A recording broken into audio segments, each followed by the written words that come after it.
في واحد عند باب السيارة قاعد يقول يضرب القزاز يبين يفتح الباب. منو؟ ما اعرفه عبد الله. فتح الباب عبد الله يلا تعال عبد الله. جاي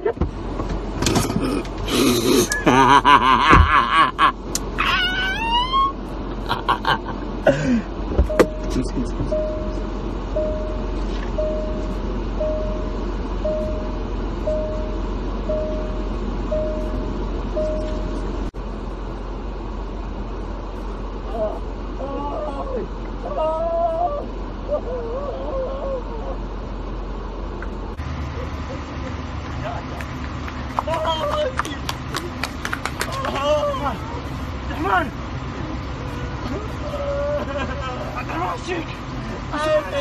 ايش بالك والله؟ يا الله